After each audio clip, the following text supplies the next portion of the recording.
Hey Waffle Gang, I do hope you're well. My name is Mark and today we're checking out some more r/matter butthole. And if you do love a Reddit story, why not consider hitting that like, that subscribe and maybe that notification bell too. All really does help out the channel. I can never express that enough. And let's crack on with today's first story. Much love, guys. Now, today's first story comes from Any Description 2013, who says, "Am I the arsehole purposely booking the same wedding venue as my sister, but earlier, so I could get married there first?" And it does come with an update. I can admit that my viewpoint is pretty one-sided, but my actions have divided my family, so I figured I could get some outside perspective. My sister and I don't get along. I can be honest and admit that she's much prettier than me, and that's something that she's never let me forget. Both of my parents are pretty shallow and they've given her the best and put her first. I.e., if we both had a school event at the same time, they'd both go to hers. This left me pretty bitter and distant from my family. My boyfriend of 5 years recently proposed and I was super over the moon, and straight out of a bad rom-com script, my sister got engaged right afterwards. It didn't really faze me other than serve as a slight nuisance, since my parents were more happy and involved in her engagement. My mum's been helping her plan, but couldn't help me because my sister needed more help, and she couldn't devote me the time I deserved. Don't feel bad for me though, because my mother-in-law is a godsend and super sweet and genuinely treats me with so much love. Anyways, what really pushed me over the edge was when my sister told me that she booked a wedding at my dream venue. I know it sounds so annoying and cheesy, but I really cared about this location. It was sentimental to me. My grandparents got married there, and I've talked about wanting to get married there as far back as high school, when I was just daydreaming.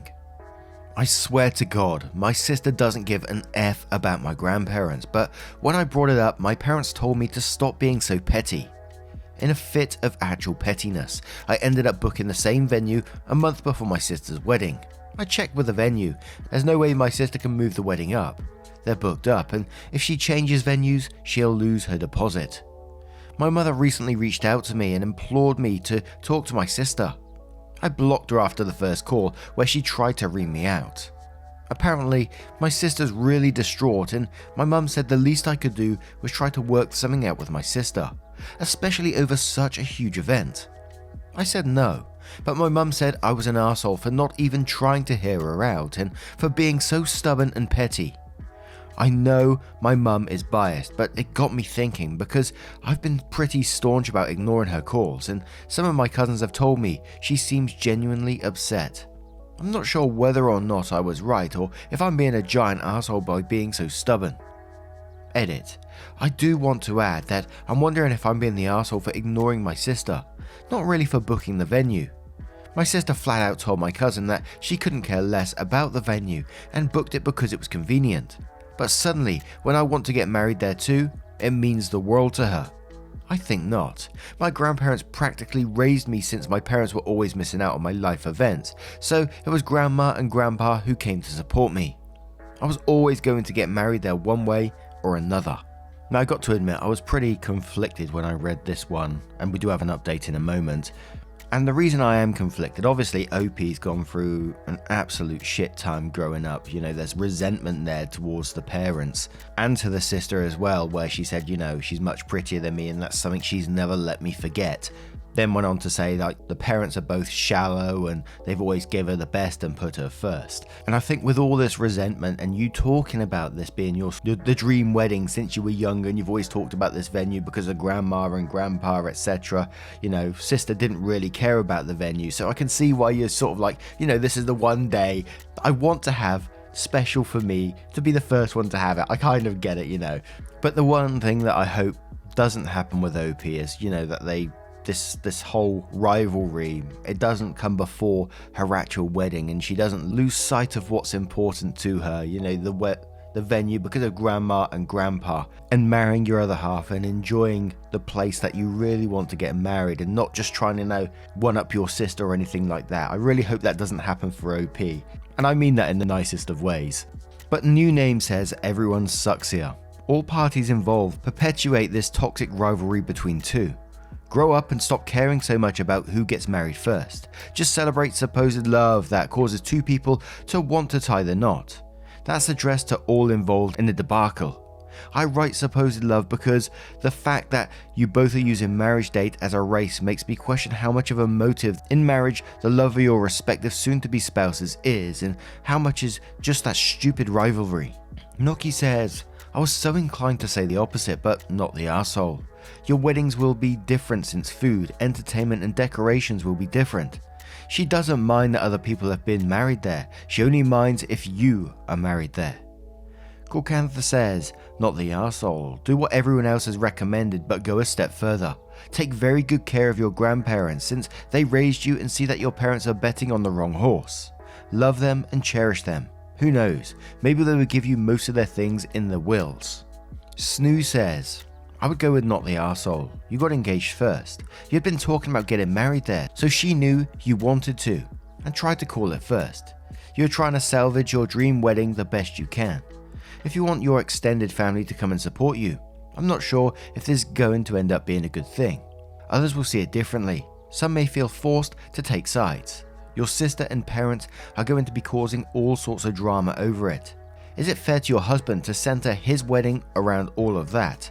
If I was the groom, I would want the wedding to be about us as a couple and not have all that background drama. The wedding is not about your sister or your parents' favoritism of her. Don't lose sight of that. Avoiding the crap replies to that saying this, OP, go on the offensive. You are going to start your own PR campaign on social media. Tonight, find photos of your grandparents getting married there. Over the next week, you start with, I'm so excited on, name your date. The love of my life and I are getting married at X location. As friends and family know, I've dreamed of getting married there since I was little. My sister and parents have had to hear me wax rhapsodically about the location since I first saw photos of my grandparents' wedding as a small child. I even visited it a number of years ago. So when fiancé asked me to marry him on X date, of course, this was the first place I called. I feel so blessed to be following in the footsteps of my amazing grandparents who have loved me and supported me my entire life. Then post a photo of your grandparents at the venue. Get save the date cards out ASAP to family and friends on your side of the family, but get your story out on social media ASAP. It will be much harder for your sister and parents to spin this as petty when you have your story out there. Most importantly, go live your best life and don't worry about the haters, and lock down the venue and all vendors. And one more from Quiet Cat who says everyone sucks here. It sounds like what should be a happy time for the entire family has become yet another thing both sisters are going to compete over. The main problem is that you have both lost sight of what is most important and are using your weddings as a way to compete and get back at one another for decades of grievances. I feel like both sisters can use the same venue. No one owns a venue. People comparing the two weddings are being petty and are likely people you don't want at your wedding. The decorations can be totally different, as would be the themes and colours. The whole wedding won't be the same as each couple puts in details which are, or should be, unique to them. It shouldn't matter that the venues are the same, because each couple should focus on putting in elements that they want and are meaningful to them. My advice to you is to try to leave the past in the past, otherwise your wedding will be a reflection of some petty competition between you and your sister, instead of a celebration of your love with your partner. Keep your ideas private, set passwords for vendors, don't disclose any wedding plans or information to family members or social media so your sister can't copy it. Try to avoid talking to your sister and family who may try to fan the flames. Your focus should be your own wedding and not what your sister is up to.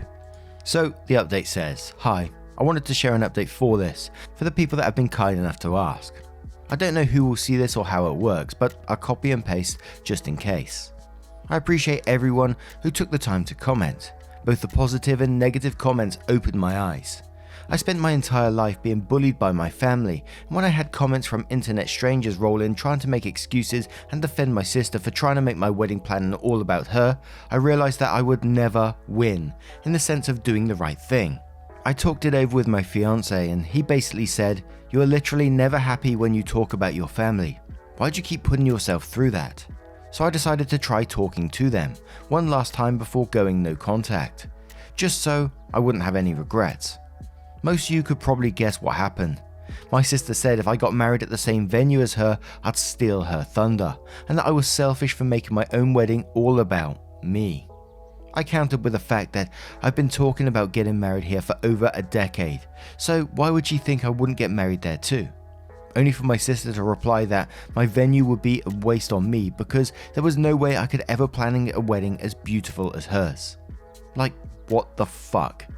The final straw was when my parents offered to pay for my entire wedding if I moved it. My parents, who couldn't be bothered to show up to my engagement party because my sister planned hers for the next day and they'd need time to help her prep, suddenly wanted to pay tens of thousands of dollars just to make my sister happy. I think that kind of broke me. Long story short, I told them that effective immediately. I was done being their punching bag and that they were no longer welcome at my wedding or in my life. They tried to play the sympathy card on social media, crying about how I divided the family. But my grandparents really came to bat for me. They basically made their own post shading my mum, their daughter, saying that they were so thrilled to see their granddaughter, who they raised, get married at their venue, and that my grandpa would be walking me down the aisle. That pretty much shut up most of my extended family. My cousin also let me know that my sister gave up her deposit in favor of changing the venue, which made me feel like it was proof that it was never about the venue and just about taking something that mattered to me. I wouldn't have cared if we married at the same place though. I feel like I made the right decision because I felt so much lighter since. My fiance is also happy that I'm happy. Oh dear. I never understand, how two parents can favor one child so much over the other though, that it makes like one of their children go no contact with them. Just how could you do that to one of your kids? Man. Ah dear. What do you guys make of this story? Let me know your thoughts in the comments below and let's move on to another one. And our next story comes from No Big Deal Guy and again comes with an update titled, "Am I the arsehole for telling my dad I'm gay in front of his drinking buddies?" So this happened on Saturday night this week. I'm a 25-year-old male. I realized I was gay when I was about 13 to 14 and my dad was your stereotypical Christian man, so he was always against gays growing up. I never told him and even told him the guy who I actively sneaked out to see was actually a girl. My best friend of all time pretended to be my girlfriend in front of my dad to please him, and so he would never ask me about what girls I was seeing, who I was interested in, etc. I never told him about my boyfriend Chris, who I've loved now for nearly 6 years, until Saturday night. Chris and I were entertaining my father and some of his friends. I started to keep in touch with him, and because most of his friends are basically uncles to me. Well, Chris is always around me. That night, he called me babe and love without realizing it, and to be honest, I didn't notice either until my dad said, "Excuse me?" At this point, I thought I was fucked, because my dad got up from the couch and came over to where I was. He confronted me and I told him straight out that I was gay and Chris had been my lover for 6 years. He left shortly after that with his friends and later called me saying he didn't want to talk for a while.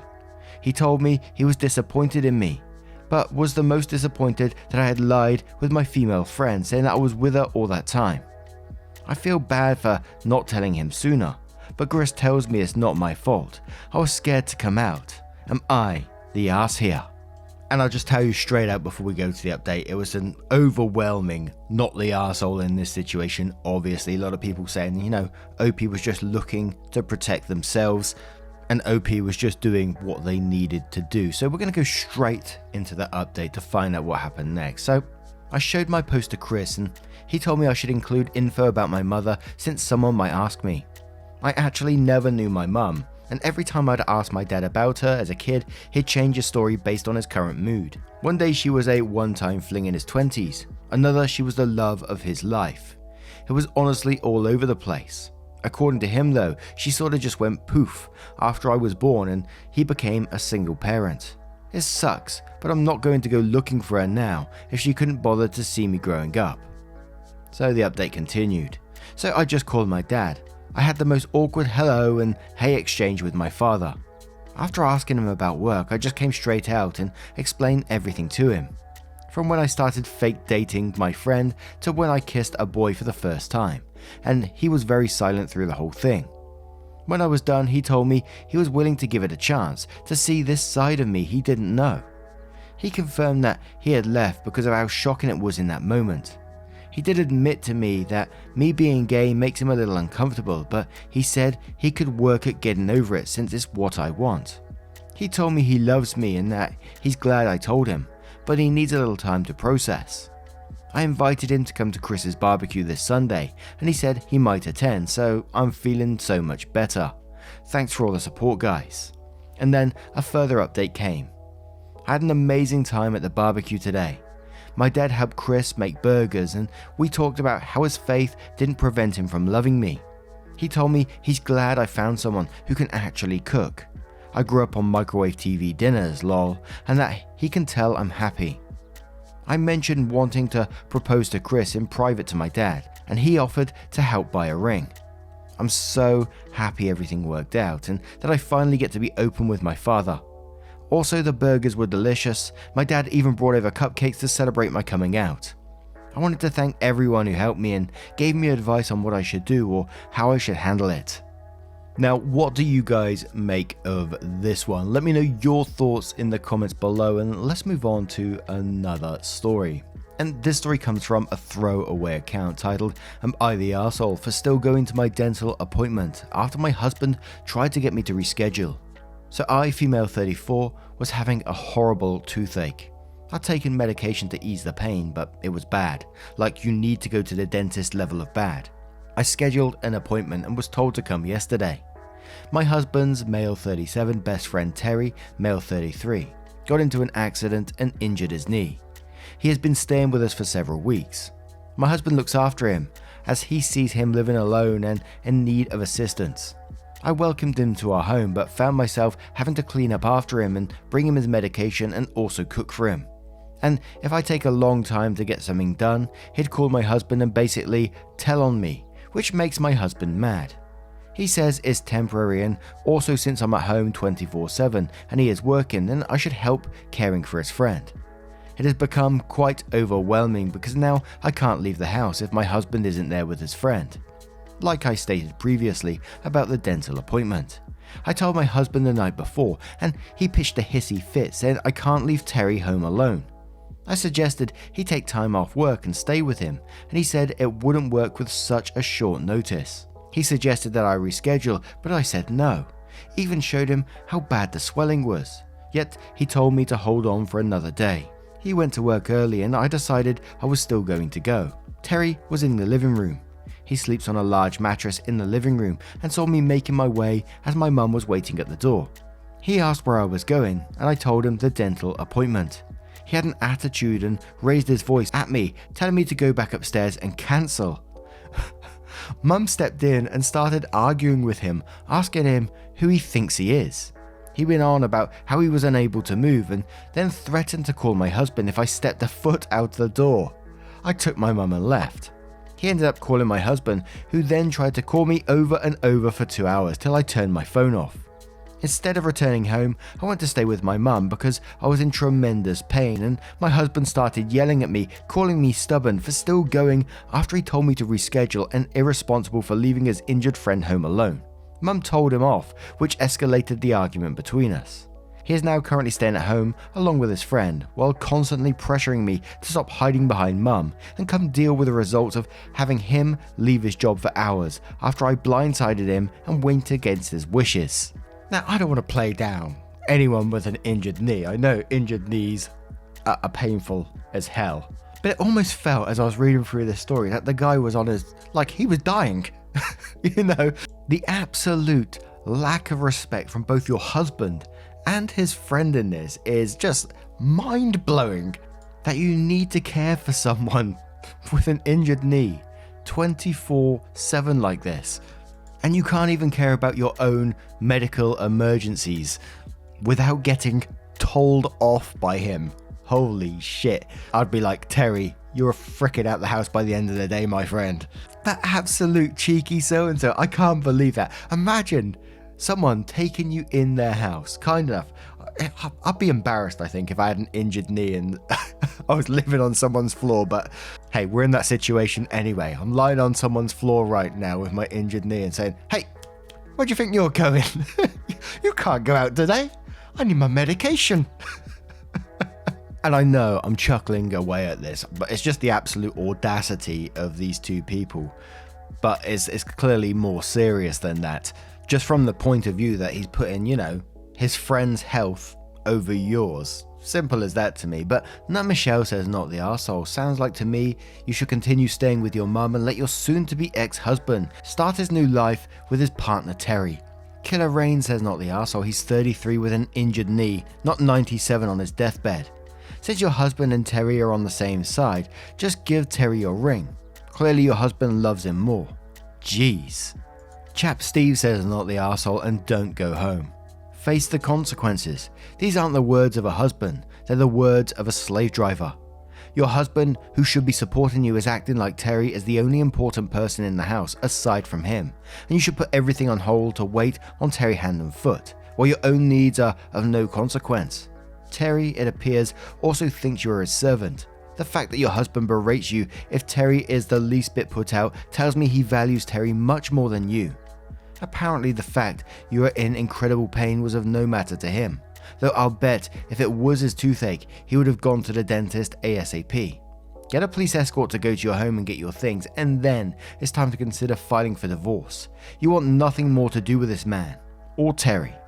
And the comments just continued from there, very much the same all the way through. What do you guys make of this one? What would you do in that situation if you was OP? Imagine that man laying in the middle of your living room floor on a mattress with his injured knee. How would you deal with that? Let me know your thoughts in the comments below. Now, just a huge thank you from the bottom of my heart, as always, for joining me today, getting involved in the stories, the comments, Twitter, wherever you are. It's absolutely amazing. So thank you so much for doing you. Absolutely incredible. And hopefully, I will see you in the next one. Take care, guys. Much love. Wake up, get up, stretch my legs, eat some breakfast, milk and eggs, brush my teeth up, wash my face, throw my clothes on, start my day. Wake up, I can smell the smoke from the bacon. Let's go, see the sun shining from the windows. Okay, I know that today